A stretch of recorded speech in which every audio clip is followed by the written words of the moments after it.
Hey guys, it's VertiGameBots here today with another video on the Division. Here I have my 1.3 V2 build, and as you can see here, I ran Reclaimer. Reclaimer is a huge gear set that has been added since the 1.3 update. I think, personally, it's one of the most overpowered gear sets in the game because of how much it can bring to the team. This gear set allows me to be able to pop water. That gives me 20% damage towards elite enemies, which is huge for when you're trying to do missions on heroic or incursions, things of that nature with teams, because it brings so much more DPS to you and your team, as opposed to just bringing DPS to you alone. So your whole team benefits from that, you benefit for that. So if you're a solo player and you're trying to get heroic missions done, you're going to want to get yourself a Reclaimer build, and you're going to want to get yourself 35k skill power. The way I did this was, you can see here my electronics is only about 20k, or actually 2k, my bad.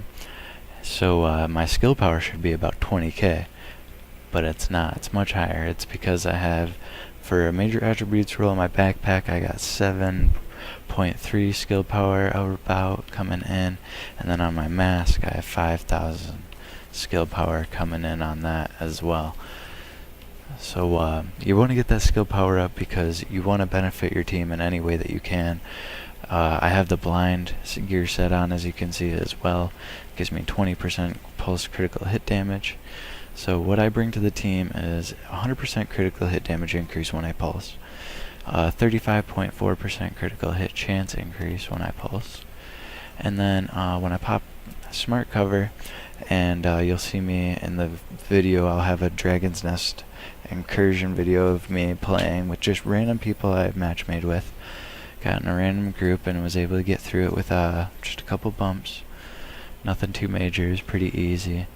And yeah, you'll see me go through there. I'll pop smart cover, or one of my teammates will pop smart cover, and we'll sit on that.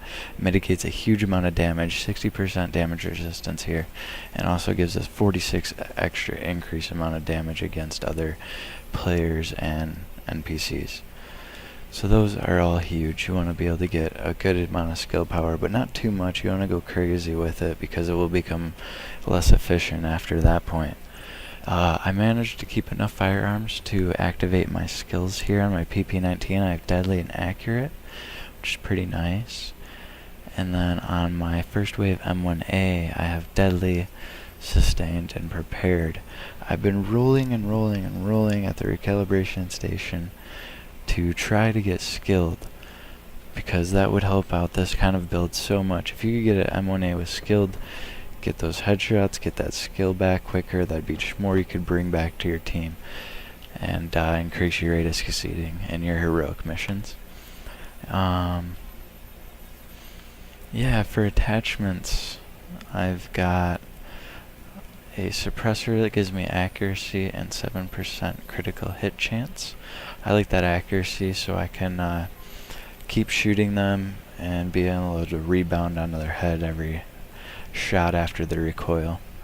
Try to kind of group the shots there on the head. Makes it a little easier with a little extra accuracy. Got accuracy on my underbarrel as well. And then I have an extended magazine with critical hit damage. I want to get my critical hit damage up high. And then I have critical hit chance. Again, I want to get crits with crit hit damage. Got 22% increased headshot with 156 already on the gun. Pretty good there. This thing does work, especially when I'm sitting on my smart cover and pulsed. And then I have my PP19. It says only 142 DPS. Looks low, but it's not that bad when you consider all the buffs that come into play. Got accuracy and critical hit chance, and then I have rate of fire, because this is a slow shooting weapon. I want to kind of increase the fire rate on that, do more damage per second. 13% weapon damage increase there. Got 22% headshot damage and 7.5 critical hit chance. Got about 21% critical hit chance with that gun. When I pop my pulse, I'm nearly maxing. So we're trying to be efficient there. I'm not trying to get my pulse too high because I don't want to be wasting it.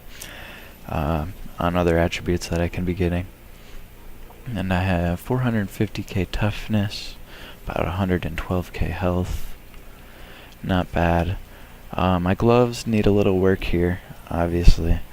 I have critical hit chance. I want to get critical hit damage to bring up my DPS even more. And LMG damage, I don't want it at all. I'll be looking to replace that with like health on kill or something in the near future. And these knee pads I'll probably upgrade for 268s as well. And yeah, since they nerf skills on these guns, I think in like 1.1, because everybody was doing like the combination of Sentry gear, Striker gear, and the Savage gloves. That was a pretty mean combination back in the day. You could be an extreme glass cannon and drop everybody. It was nuts. So they had to nerf the skills. And now what we're seeing is like that, like vice versa, the exact opposite, right? We're seeing all these skill builds being so overpowered now in the Dark Zone. So I'm hoping we'll see like a buff, hopefully, in like the talents. But they're, in reality, they're probably just gonna nerf the skills. But I like the skills. They're so useful, and they change the dynamics and the way that you play the game, and it makes it really fun and different. It's not like the same scenarios every time. You can mix it up when you want. So yeah, I think this build will be best for solo players that are looking to beat the heroic mission and heroic incursions to get that 268 top tier gear. I know a lot of people have been like going in, joining in matchmaking, and just not being able to do it, just getting completely shredded, and not having like the best team. And partially because of that is like nobody is like really going for skill power. There's a lot of people going for skill power in like the Dark Zone, but people really see it as like an underrated stat, I feel. And like if you want to go with the tactician's build, I wouldn't even really bother too much with firearms. I would just pretty much get your toughness up as high as you can and your electronics, and then you won't be able to die, and you can bring a lot of support to your team and just heal everybody and make sure pulses are going out or whatever you want to do. Because that's more effective now. It's more effective than firearms after the talents got nerfed. Just not as effective, and you want to be effective to be able to kill these level 35 ads. We gotta drop them quick, and you want to be bringing as much as you can to your team. So you're just doing a lot of damage. You want your entire team to do a lot of damage. That way, like your matchmake, you get paired with an okayish team, you'll at least be able to put out a lot of damage. And with this gear set that I have, I'm able to pop waters, give me 20% damage against elites. I can like CC enemies by using incinerate bullets or explosives. And you'll see me do it a couple times in this incursion. I switch it up between popping water and incinerate. I use the incinerator to get the guys that are hiding in cover out of cover, so everybody can shoot at them, and that makes the rounds go by quicker. And also CC's enemies that are approaching sometimes that they're pressing. And then I like to pop waters for when the bosses come out, so we can get them dropped quick, so they won't have the time to do as much damage as they can. And try to pick them off one at a time. Team fire. Try to shoot at the guy that everybody's shooting at. And try to use immunizers too, because those flames from the RC cars will definitely fuck you up. You gotta be careful. And hopefully some of your teammates have good amount of skill power and are popping triage to negate those effects. And yeah, I believe this build will make it much easier for those solo players out there. Definitely recommend giving it a try. You don't necessarily have to run too blind like I did.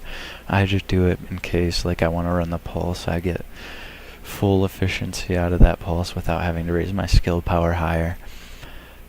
And other combinations would be great, like maybe 2-piece tacticians if you want to get really high skill power. Bring it up to like 40k to get that 4k bonus. There's a bunch of different things you could mix it up with. Maybe reckless and savage. Chest piece and gloves, I don't know. Definitely play around with this build. Comment below different things that you've tried. If you've seen some success, I'll give them a try. And if you like the video, go ahead and leave it a like. If you want to subscribe, hit the button below. And stick around to check out my next video that should be popping up in just a second. Thank you guys.